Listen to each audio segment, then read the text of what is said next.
Aloha. Welcome to MPD headquarters. It's important that we take some time to brief you with some developments.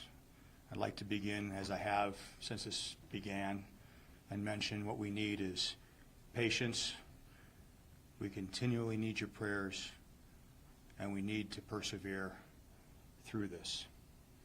We created a process 4 weeks ago, and we talked about trusting the process. And so for those that don't understand what we meant by that, it was the process referenced the unaccounted, and to get us to a point that we would understand the size and scope of the situation we were in. We had a whole bunch of data sources that poured in, and we had well over 3,000 names that came in from a variety of places. And over the past 4 weeks, with thousands of hours from the FBI as well as our task force at the Mint, we've been able to reduce it from 388, 385 to 66 to now 31. And what's important about the 31 and why this is key is every single one of those names has an MPD missing person report associated with it. Because of the MPD reports, yesterday we recovered 2 additional individuals because we had actionable intelligence in a police report. As we brief out, I'm going to let you know the numbers of 115 has changed, and I'm going to have the medical science and the forensics explain why that is. What's extremely important is that we have identified 74 individuals, and we have another 31 on our list. The process moving forward will be on Fridays, depending on give or take if there's a holiday or there's a factor, but toward the end of the week, MPD will be releasing the list moving forward with the names like we have for the foreseeable future. If you have a loved one that is missing because of the fire event, and I stress that because it's for the fire event. We'll continue to take missing persons reports for other things, but for the fire event, please, we'll have the information available. We need you to do the MPD report. The number that we're using moving forward right now is we have 97, not 115, and they will explain why that is. We don't just have a couple folks that are here today that have been working on this. I think it's really important that folks understand this. So the medical examiner that MPD hired, and we were going to get him this month, but Dr. Jeremy Stoopnagel, when he came to us, he came with more experience than even I knew at the time, but he worked on 9/11 cases in New York for the time he was there. They're still doing cases. They just identified 2 more people, and he worked there for over 10 years. And so we're using reports from New York City that were used. We're contacting from Pennsylvania when Flight 93 went down. We're looking at all the data points we can to make this the best, most concrete investigation and process we have. And so Dr. John Bird, he's in charge for the federal government in recovering with anthropology and science POWs and MIAs that this nation's lost. And he's the one that helps bring closure to those families. And so we have the best experts in the world working on this, which is why, if you think about it, 5.5 weeks later, we've identified 74 individuals.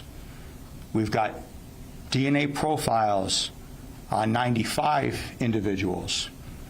And we are constantly striving to make sure that we do this to the best of our ability. Doctor? Thank you. No, thank you for receiving us today.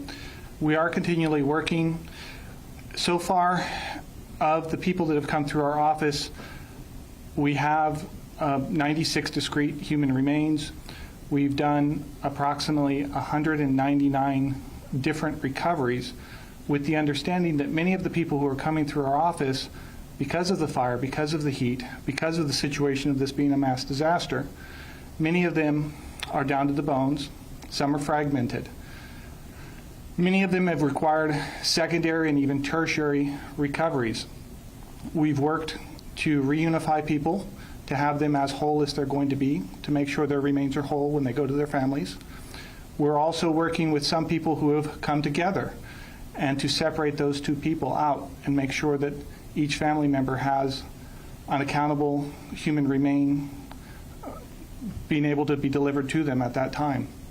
We're working with our anthropology colleagues to reunify these remains and make sure we have who we think we have and they're as complete as they can be. We've also been doing, as Chief said, working with DNA. We've had dental experts, a whole team of dentists looking for DNA and dental comparisons.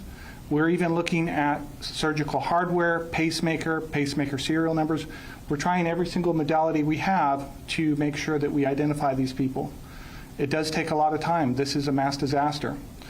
Many of the people who have come to us, you would think it would be something straightforward, but people seeking shelter have gone into other people's homes.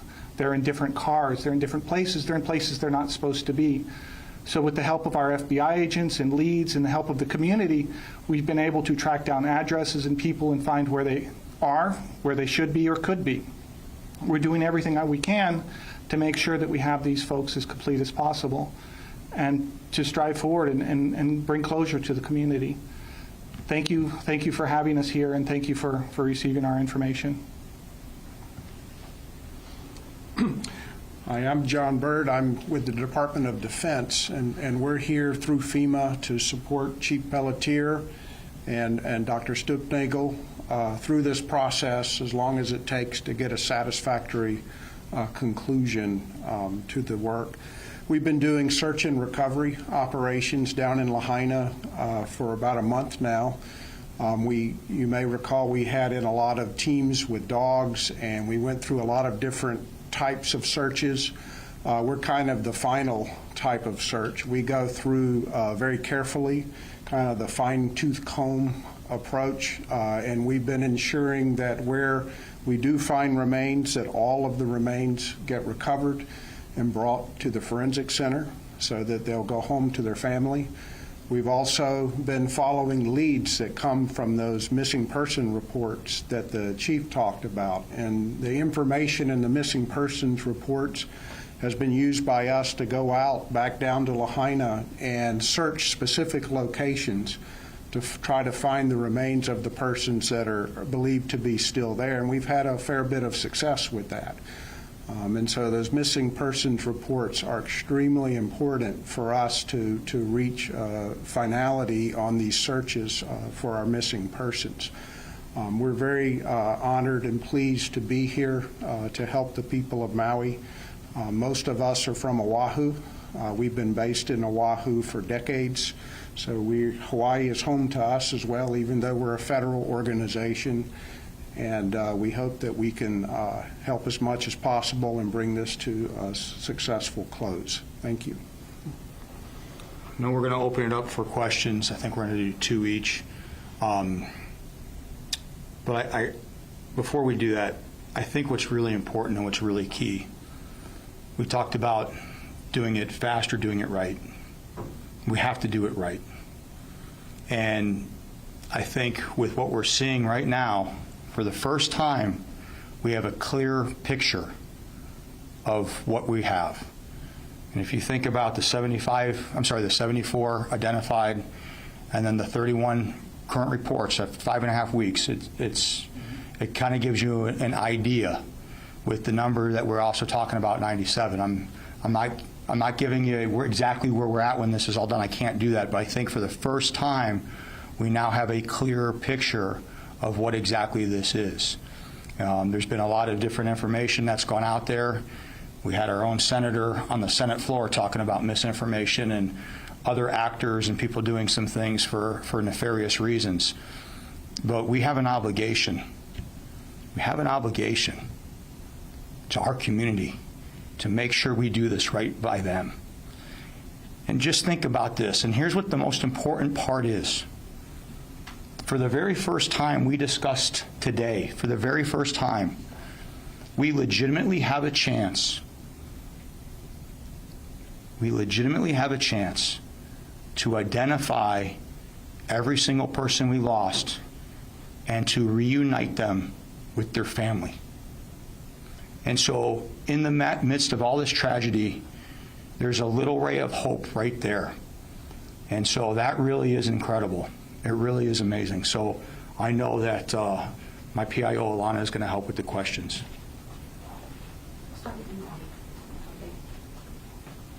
Wendy Osher, Pacific Media Group in Maui now. I just wanted clarification on the 115 number. Has that dropped down to 97, and what happened to those 18 that were initially counted?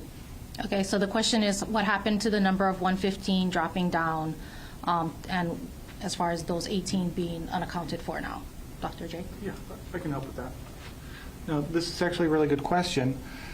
With the way the remains have come to us, you know, many of these people are, like I mentioned, in a situation with their bones and their fragments, and they have had secondary recoveries and additional recoveries. So I'll give an example. So let's say we have someone who gets a DNA profile, and we get a DNA profile for an adult man. And then we have anthropology working, and we find remains of an adult man. That may be counted initially as 2 people, but as we find out that the DNA profile matches the bones we have, it consolidates to 1. So we've had a lot of consolidation of the cases in that kind of situation. A clarification and Yes. a question. Thank you, Yes. Chief, for the 97. A slide said something about 95, and you said 96. Can you clear up what those different 90s mean? Yeah, so the 95 are the DNA profiles. However, even those we're combing through and making sure they're not duplicates. At the moment, we believe the 95 are 95 distinct DNA profiles for distinct human beings. But we are going to continue to comb through this data and recomb and recomb and recomb. This morning, we combed through the data 3 more times before we met with you. It's a fluid number. All of these numbers are fluid. But we're getting you the very best data we have in this moment in time. Thank you for that clarification. You're welcome. And then my question would be, how many parents have submitted on behalf of children? How many minors are on the list? Can you give us a sense of any minors? Okay, that so has the gone? question is how many minors we have on the official unaccounted for list, correct? Or among the DNA, if you know that the DNA is a child. I don't have a specific number. I haven't looked at that specific number. I know we have a few minors, but I haven't looked at that specific number. I don't have one for you at this time. Among DNA. And then on I the don't have it. unidentified list, is there, or a missing list? So on the unidentified, I know we for sure have one. I know we have a few. I know that we've made some notifications, and then we also have some that we have not yet made some notifications on. So we're still going through that, but we're going to release the list, and if there's an M minor on it, so you'll have that today, and it'll be very clear on the open cases specifically. Every name will have, and then instead of the asterisk, because there's no longer an FBI report with an MPD, they're all MPD reports, we've designated the M. Okay? And the numbers seem to be at this point sort of gelling between DNA and missing. Correct. And so the number 95 refer to the DNA. 96 of the 97 were processed in part through the Mint or the Morgue here, and we had 1 death that we know was related to the fire that passed away on Oahu. So that's why that's the difference in those. What's a DNA profile and a DNA sample exactly? Okay, so the question is, what's the difference between a DNA profile and a DNA sample, correct? A DNA sample is just a generic term for a sample of DNA, and a profile would be a specific sequence or allele sequence of DNA that matches that particular person or that particular person's family. Star advertiser. Hi, Christy Wilson, I'm a Star advertiser. And the person, just a clarification, the person you mentioned, that's Kurt Carter. And his name hasn't been released, but he was the one who died at the Burns drop unit. So I'm not going to release any names that that I have to let other people release the names. Okay, but they did. The Honolulu Examiner released his name like a month ago. So, I mean, I'm trying to figure out, is he So- included in the Wait, total that we've been Yeah. using, or is he not? Okay, so the Clarification. question is to clarify if a Mr. Kurt The Carter man, you referred to a man who died on Oahu. was the one that Yeah. Dr. Are we Jeremy. including him in the total now? or- Okay, so you're just asking if that individual, which the Honolulu Medical Examiner's Office released, is being tallied into our count, correct? Right. Okay. So that is the name, but just hear me out on this, and this is why this is important. There was a family that had gone to the media and said that our loved one had passed away. We just this week were able to confirm that, although that story came out 4 weeks ago. I don't want to be in a rush, and if a different medical examiner made some pronunciations, we have to be careful. But I'm not saying on this particular one, I'm just saying as we move forward, we got to be really cognizant. Just because somebody says somebody is somebody, or just because they say they're related, we have to do our due diligence. And so we're trying to be as thorough as we can, and hence some of the time it takes, because we've got one chance to get a notification right. And But is he included in the total again? ma'am, I thought I'm pretty sure I said yes. I'm pretty sure I said that. Did I? Did? There was never a clarification. Okay. Because we haven't released his name yet. But- Chelsea? Sorry. Just piggybacking on Gina's question, because there's been limited information, and obviously, I understand to protect the integrity of the investigation, but there's been theories going around, specifically with the children, because school was canceled that day because of the winds, and so people have been asking us concerns about latchkey children. Did the parents get there in time? Did the children get out? But if we're going off of the victims list, I think we do see the 7-year-old and then the 14-year-old, and then off that unaccounted for list, there is that M next to 1. So is it safe or accurate to say that there are 3 children out of the lost loved ones, the victims, and the accounted for, or is that number expected to rise? Okay, that was a really long-winded Yeah, I know. question. So basically, to summarize, you're asking if the correct count for minors as of now is 3, correct? Okay. So there's a couple points in that, and so let me answer the question, because I think there's also an underlying question that's in there, and that's this misinformation. That's whether it's the sabotage, whether it's some of the false reporting, and let's really. And what I mean by that, and just hear me out. I see you shaking your head. Hear me? No. Okay. Oh, okay. And so we've cleared out 3,200 names. We've cleared out 99%. Now, there's some legitimacy in those, which is the 1%, the 31 that we've got. 99% we've been able to mitigate, find them as accounted. And so when we were talking about horrible misinformation of hundreds of bodies that did not happen washing on shore or different things like that, it didn't happen. We have paid actors, some of them from other governments, as the senator talked about, folks that believe that the earth is flat and the Holocaust didn't happen, trying to create disinformation. I think the facts speak for themselves for the very first time of what is the size and scope. And so I can't get and give you the official number when this is all said and done. But if you at 5.5 weeks haven't reported the person missing, it's probably not legitimate.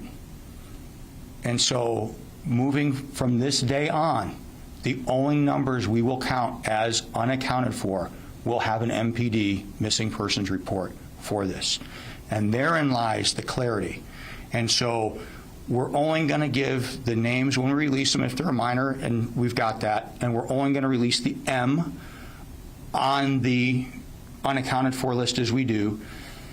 And even if we know that there may be some that we suspect to be juvenile, please understand, I have to be cognizant that we've only identified 74, and some of those we haven't made the official notifications on. And so I'm trying to make sure that we go with some humanity on some of this in case somebody's expecting some of that news. And so I'll just refer to those as the official counts for the minors at this point. But we know now what the 74 plus that 31 right now is the scope of where we're at. We could get other reports in, but not to what has been misrepresented. And again, 99%. That is huge. You want to talk about a story, the fact that we're able to do that is incredible. And so the work that went into that to help diffuse that. Hi, I'm Jennifer from the Associated Press. I just want to are the same amount or the same people who are on the list of folks that there are missing persons reports for, correct? So the missing unaccounted for number stands at 31, the number of dead stands at 97, and we're not expecting that number the 97 number to change very much. Okay, so just to, you guys are asking some really long-winded questions. Okay, so to summarize, we want to know if 97 is the official count down from 115, and if the 31 is the unaccounted for, correct? Correct. Okay. One of the things I want to emphasize, and this would really be true for both of the numbers, the 97 referring to our current estimate of the minimum number of individual remains that we're working on over in the forensic center. Now, I say it's an estimate because it may change as we do more work, as we do more refined work. We still have DNA samples that are being tested. When those results come in, you may find you have another person that you didn't realize you had before. And so 97, take it as an at least, and understand that that number is subject to change as the work is being done very aggressively, and people are working 7 days a week in the forensic center on these cases. We've got a lot of really good people doing this work. The DNA testing is ongoing 7 days a week. So these are based on the results. The chief's giving you the best numbers we have at the moment based on a lot of good work that's been done. You know, the 31, you know, what we've experienced doing search and recovery is that as the list get more scrutiny and as more time goes on, more and more people have been found to be alive who had been on list previously. And so that's one of the reasons it's so important to get it down to where a police report has been filed by a person knowledgeable of the other person. And the better the information in the police report, the more likely it is that that number is accurate, that this really is an unaccounted for person from the fire incident. But as the information is less certain, then that makes the list a little bit less certain. And so, you know, what I would say is that we're giving you the best numbers that we have based on a lot of really hard work. And there's been a lot of really hard work in developing that missing persons or unaccounted for list, and there's been a lot of hard work happening with the identification efforts in the forensic center. But despite lots of smart people doing a lot of hard work, there's not perfect certainty on a day like today. But we hope that in the near future we will actually achieve that perfect certainty as we, you know, are able to conclude the work. The 25 that were dropped from the unaccounted list, that means they were all found safe, or the 25 people that, you know, are no longer on the list? So the question is, the 25 people that are no longer on the list, you're asking if they were found safe. So if they were dropped from the 388 or if they were dropped from the 3200, they were found safe. There may be a couple that we have accounted for, but realize when I say that they're accounted for, we know where they're at, but we haven't had a chance to notify a family member. So we didn't want to be cruel, and that's the list of unaccounted is the 31. I'm sorry, yeah, it's the 31. And so That could include some of the deceased? the list of the 31 is unaccounted for. So if we know who they are and we've recovered them and we've identified them, they are in fact accounted for. Maui now. I know in past criminal investigations, I don't know how far the legal system is going to go with any of the lawsuits, but in past criminal investigations, the remains have been kept in evidence. Do you plan on returning the remains to family members, and how long will that process take? Okay, so the question is, with previous criminal investigations, remains are held as evidence. So in this case, is that being treated as such? And if not, when will the remains be delivered to their loved ones, correct? No, we're not planning on holding remains for criminal need, so there's no criminal need for us to hold the remains. So once they've been identified and their remains are as whole as we're going to have them, and the family's been notified, then they can select a funeral home and the remains can be delivered to them. I'm just going to follow up on that. Yeah. We've got over 50, I believe, that we've already released to the family. There's the mortuaries that are here have taken some of them. Wendy, I actually really do appreciate the question. I think it's a really good question. I think it's very important that people understand this, though. This is not a crime. This is a natural disaster. This is a natural disaster, and that the law enforcement role is in some ways a secondary or even a further down the road role, but because of the investigation and the missing persons component, as well as the coroner's office, MPD has a role. But there's no reason to hold these because there has been no crime committed. These are victims of a horrific fire. Doctor, can you help us understand more about the overlay of the DNA profiles versus the DNA samples? It would appear that you need about 21 samples to eventually match your profiles. Is that right? You have 21 or so profiles without a claimant. Okay, so the question is, how do you go from it being a sample to an actual? I guess I'm asking, where are we at now with how many of your profiles still need a live claimant or a live sample to come forward for them?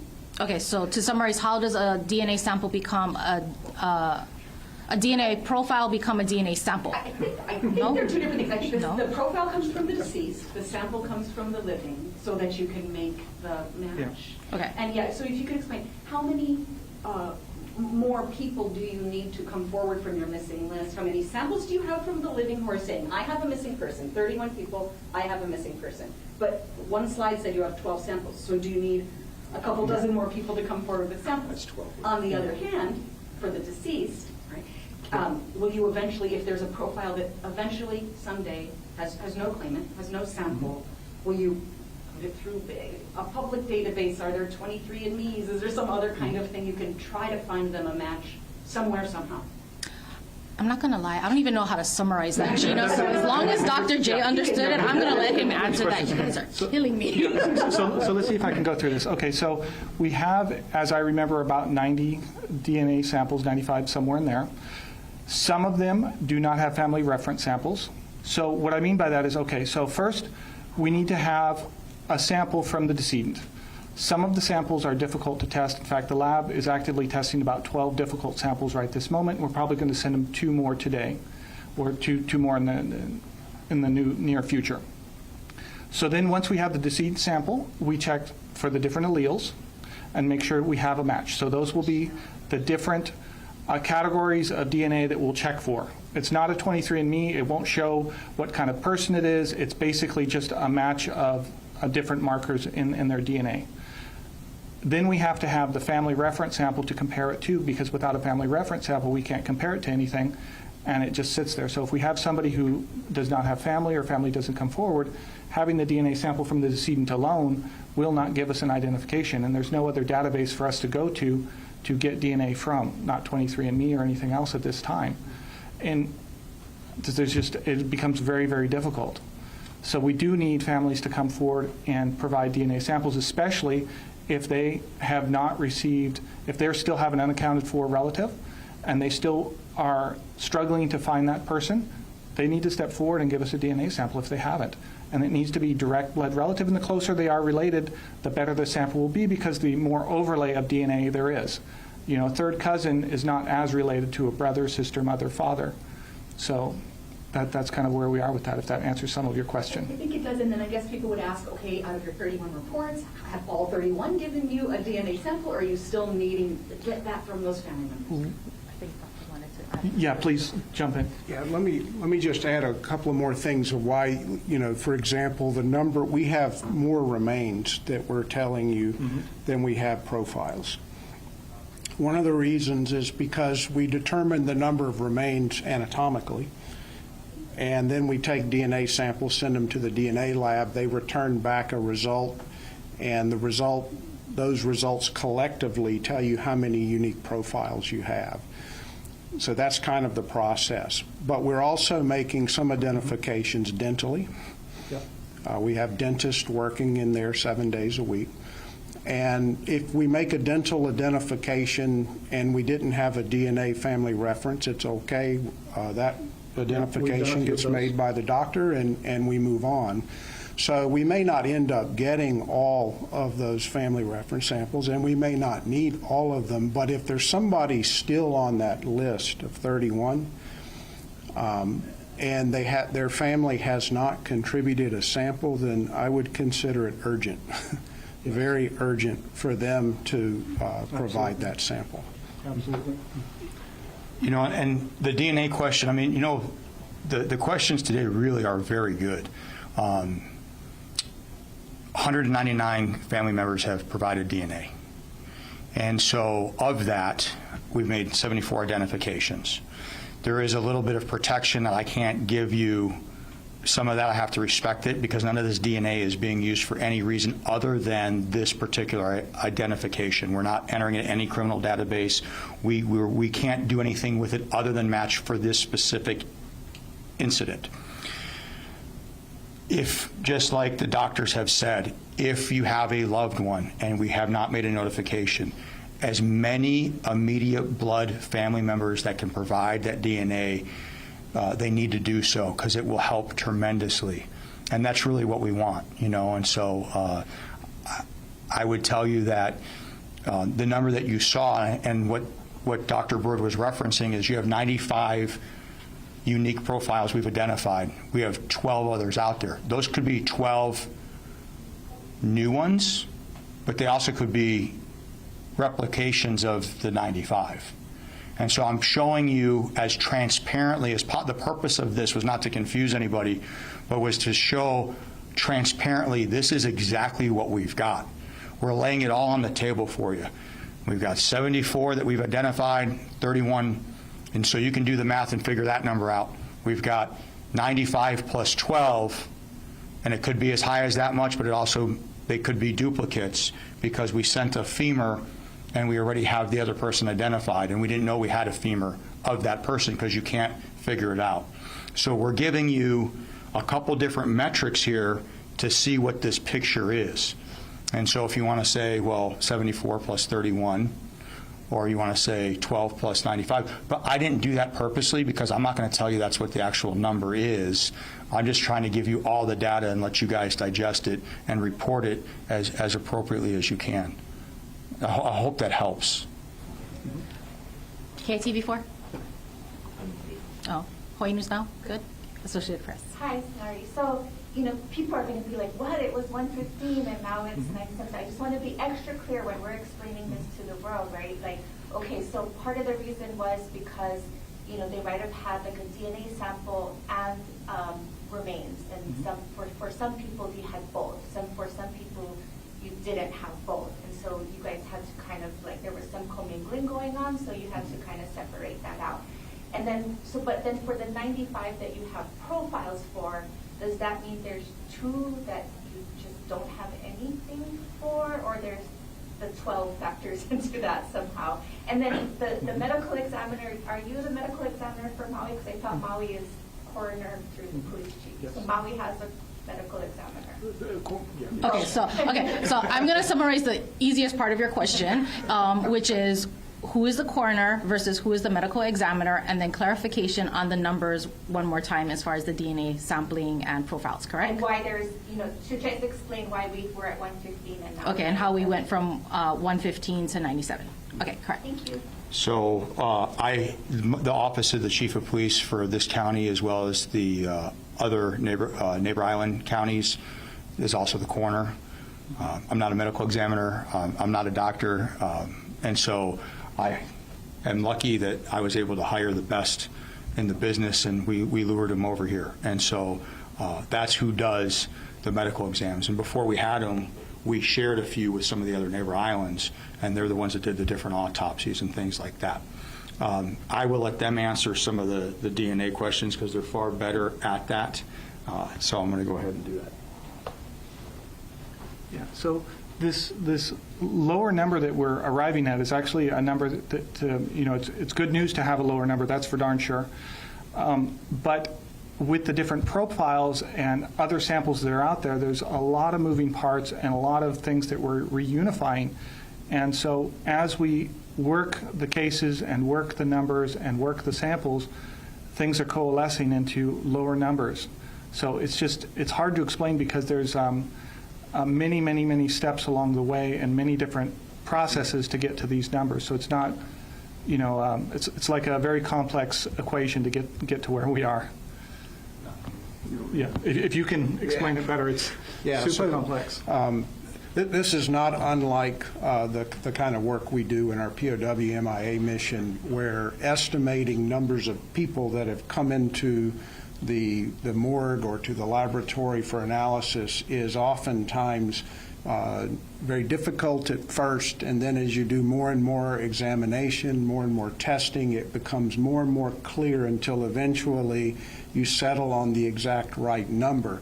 I would say we are not at the place where we are settling on the exact right final number. We're not there yet. And some of the complexities involved have to do with the fact that you had many different entities here all helping and collecting and recovering remains from down in the scenes in Lahaina. But different entities might come through, collect remains at different times. They label the bags the way that they label the bags. So you have bags coming into the morgue with different kinds of labels on them. And initially what our anthropologists do is we look at body bags that come in, and we do an initial inventory, and we assess how many people are represented there.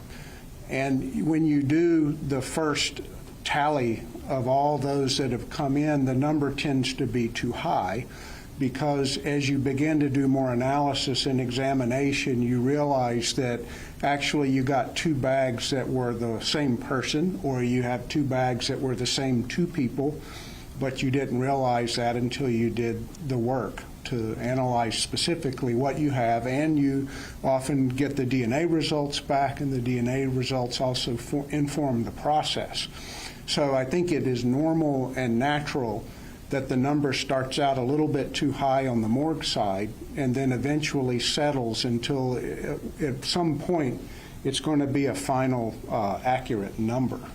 But I would say we're not quite there yet. Yes, and even with what we've received, in addition to human, we've actually even received non-human remains along the way that we've had to make sure that they are in fact non-human, and it's been about 16 cases that were non-human, you know, mixed in with the other people who have come through. So there's lots and lots of moving bits of information in this situation. It is a mass disaster.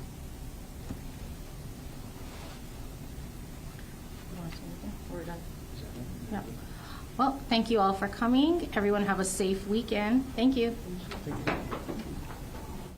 Well, that was Maui Police Chief John Pelletier, along with several other officials working on the recovery efforts for the Maui fire. And he did provide an update with the official unaccounted for list. And so far, several numbers were updated. 31, that is now the official amount of people who are on that unaccounted for list. It's a major drop from the original number, which was in the thousands. He also mentioned 97 is the amount of people that have passed. 74 individuals who have perished have been identified, and he also says that an additional 31 need to be ID'd. We also heard about the recovery efforts. Another number was 199. That's the different recoveries that have been conducted so far. That was according to the medical examiner. Now, this is a painstaking process that they mentioned for officials to reunify the remains and then accurately identify them. We also heard from the Department of Defense. They have been supporting the search search and recovery efforts, and having to follow the lead when it comes to missing persons reports. They emphasize that providing any and all information of the person is critical when it comes to their search. Now, we are going to have a full recap of this information. It's going to be on KITV4 Island News at 4. But for now, we return you to your regularly